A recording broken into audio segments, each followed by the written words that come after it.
اسمي عبد الله عبد القادر العلي، الحركي جسور حسكة. أنا من سكان غويران. عائلتنا تألف من 5 بنات وولدين. أبوي كان يشتغل موظف بالمحافظة، يعني وضعنا كان كويس. أنا ظليت أدرس للصف التاسع. أنا لما تركت المدرسة تركتها مشان أساعد أهلي. تركتها رحت اشتغلت بمحل ألبسة، ظليت أشتغل به من 2008 إلى 2018. وبعدها كنت أسمع عن الرفاق مسموعات كويسة وشي من رفيق صادق، يجي يحكي لي هيك، بس ما كنت أقدر أنه أروح أنضم لهم، لأنه نحن من سكان غويران، وسكان غويران كانت مسيطرة عليها الدولة. يعني عندي صار دافع أنه أروح أتطوع، بس ما أقدر لأنه أهلي بغويران ودولة كانت مسيطرة. لما راحت الدولة مباشرة رحت تطوعت. طوعت كان بيها حب للرفاقية، وكان بي كل شيء يعني له مبدأ. ورحنا تطوعنا. طوعت بالبريج، فوج الشهيد شريف، طابور الشهيد آقري.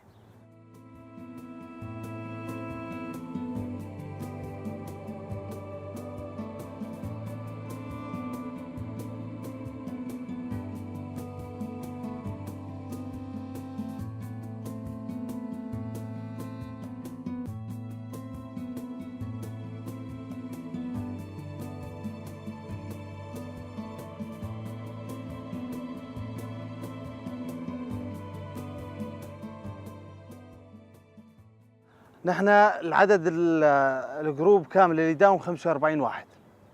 بالحملات نتوزع كل تيم 7. كسلاح نحن تعلمنا عليه بالفوج. تعلمنا على السلاح، على الرمل بكسير، رمل البارودة، على القاذف، شلون تفك وشي. وبعدها قمنا نخوض معارك. أخلاق عالية وبروح مرحة. يعني اليوم تقول له رفيق يعني مع له صديق، ما انه تقول له مثل عندنا هنا الدوله السلطويه سيدي وما سيدي. هنا تقول له رفيق يعني صديق، يعني ما بتعلايا، يعني عندك عند الدوله تضرب تحيه.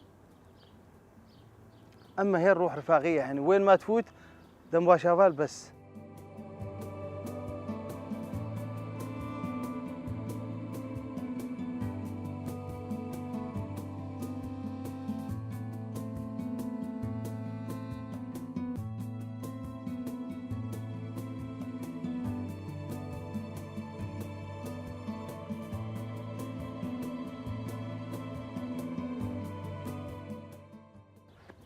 يعني هي ما بي سلطويه، روح رفاقيه فوق كل شيء. ما يعيفونك ولا يتركونك بنوب. شهداء كاصابات ما كان فيه، كله الغام.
هي عندنا آخر شيء صارت حرب ألغام. يعني من الرفاق قطعت رجلينهم، لأنه فتنا على الجرية فاضية، غير كان بها دواعش ومشطنا من الدواعش. بقى علينا إيش الألغام. صارت عندنا حرب ألغام، صار بي عندنا إصابات كثير، يعني كلها عالم، يعني إصاباتها كلها بالألغام. رصاص ما بي. بعد ما حررناه بعد 20 يوم بعد ال20 يوم ما طلعت في شقة كله ألغام. بالجرية اللي قبلها كان في أهالي يجون ينطونا أحداثيات شغلة إنه هذول هون وهذول هون وهذول هون، كانوا تابعين للرفاق.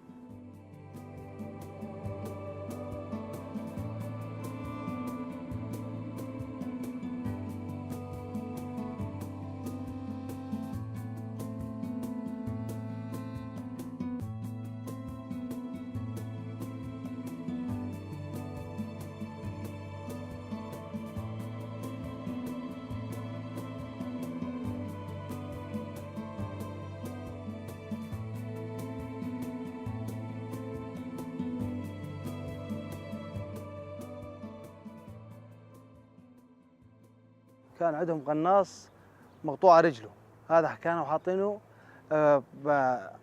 بالميذنة تبعية الجامع، ما كان موقف الرتل كامل الا ضرب الطيران كهرب. وبعدها قمنا نتقدم. اولها صعبة، اول 10 ايام صعبة.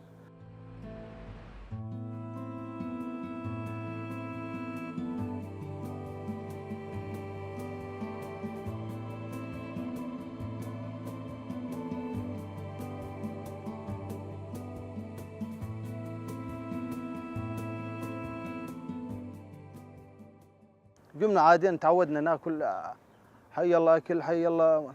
الشاي كنا نشربه بجداري مو بيد الرفاق، نحن الرفاق ما يقدر يفوتوا له جوا لان كله الغام. قلت لك انا صارت عندنا ايش اخر شيء؟ حرب الغام، يزرعون ويمشون، ثبت نقاط ونقدم، ثبت نقاط ونقدم. نحن لما فتنا بيها حطينا احتمال قدامنا اثنين، يا تستشهد يا تصاوب، لانه نحن رايحين كانت ايش كلياتها حب، ما حد رايح انه مشان يسوي غير شيء. نحن رحنا فتنا بيها حب، شفنا انه الظلم شلون قام، الدواعش شلون يسوون بالعالم، شلون يقطعون رؤوسهم. نحن رحنا لو من فتنة نحرر ارضنا، هاي ارضنا كلياتها، ارضنا وعرضنا. نحن لو من رحنا عليها حررناها، وفضلنا وفضل الرفاق اللي استشهدوا.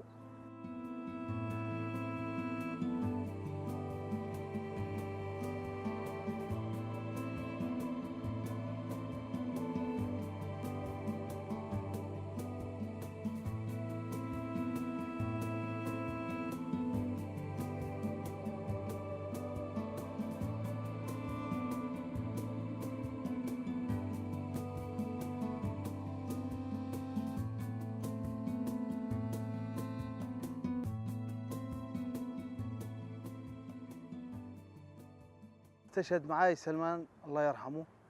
نحن هو شايل الاسفنجات من قدام وانا شايلهم من ورا. نحن ماشيين بطريق الزفت، من طريق الزفت كسر على طريق المطور. طريق المطور هذا بيت ترابي، قال هذا الطريق ترابي، امننا طريق مطور. فات بيس الله يرحمه طق عليه لغم، زارعين بيه لغم ومدرجين فوقه دولاب فاضي. الدولاب الفاضي هو ما يطق اللغم الا على 50 كيلو ما فوق، يعني الدولاب الفاضي ما يطق. الشهيد سلمان الله يرحمه لو من فات بيه قال هذا طريق مطور. طريق المطور يجي وزنه تقريبا شي 100 كيلو، لازم يطق بيه. هو ايش على باله؟ انه ما معدي مطور ومو طاق، وفات بالطريق. لما فات استشهد الله يرحمه، هو طار وانا ظليت. يعني الحمد لله ما فقدت الوعي، بس بلعت لساني، هاي صابتي كلياتها، صار عندي هبوط قدم.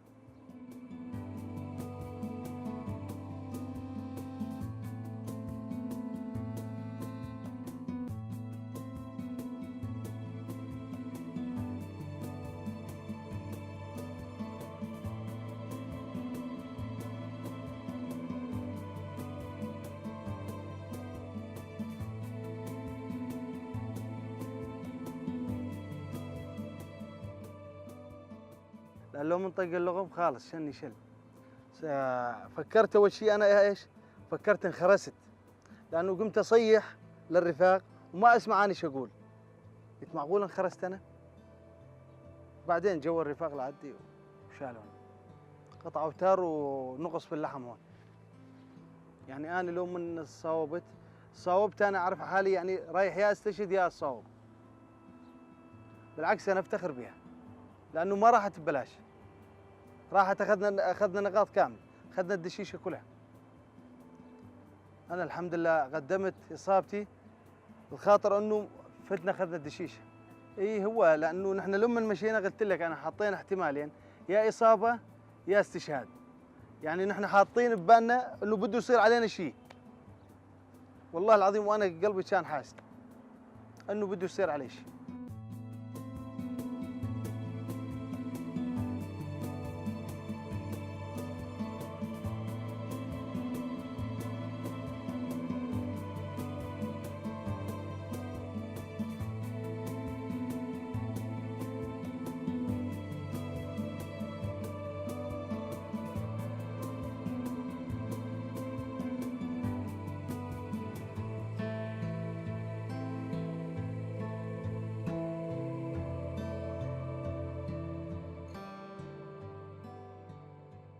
أنا من طلعت من المشفى بالحارة بيعدنا هالمتخلفين إيش وداك وليش رحت المتخلفين اللي عندنا بالحارة.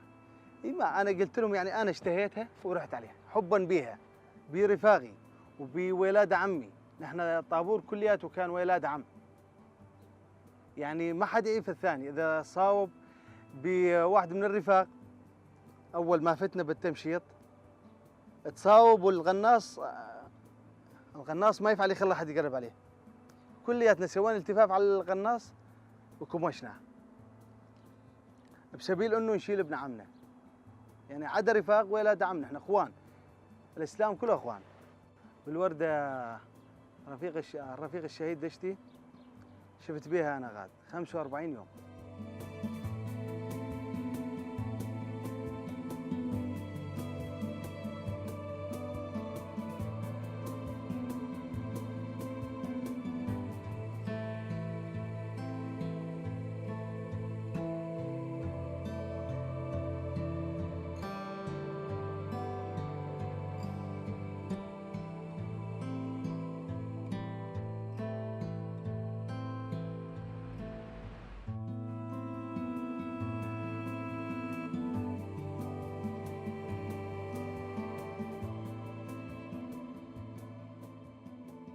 بيها دروس فتحتنا لسه على النوب اكثر.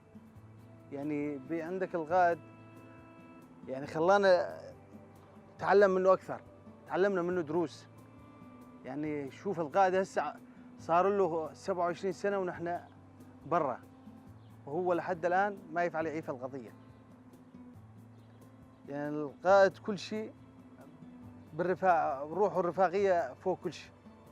ولما نطلع برا يعني بمشاركات بي انا ورفيق شورش ورفيق هوغرس، هاي كنا نحن من هون. يعني اكثر شيء كانوا لانه الروابير الجت تبعياتنا فوقانيات، احسن روابير اجت.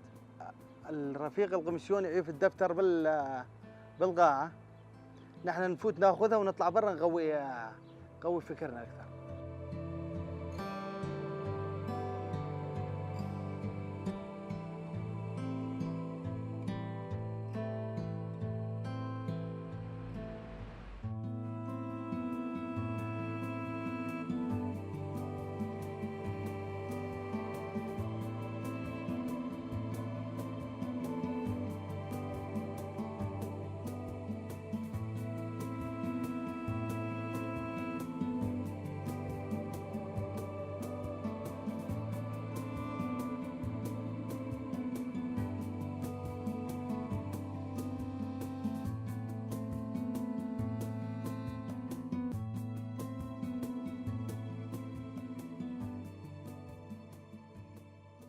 انه علمك انه ايش معنى اصابتك. يعني اصابتك شرف إلك، اصابتك يعني لا انه لا تقطع الامل، انه تابع ايش ما صار معك، تابع، لا يصير فكرك صغير، تابع اصابتك بالعكس شرف لك. عندنا باكثر من رفيق قاموا يشتغلون بالفدراسيون، بالمكاتب، باستراحه هون كلها تشتغل، كلها موظفه بالمكاتب. والرفاق لسه عم ينطونا دروس هنا، يعني انه مشان ما تنسى حالك. يعني كل فتره ينطونا شيء مشان انك ما تنسى حالك انك عسكري.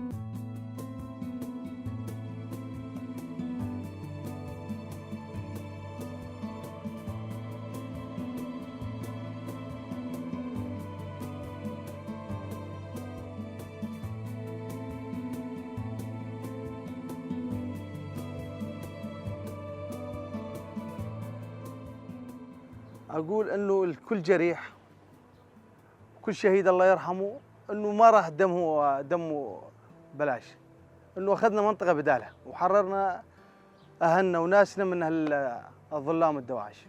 القائد نتمنى له انه الافراج، نتمنى له الافراج، لانه مثل القائد حرام ينسجن. رجل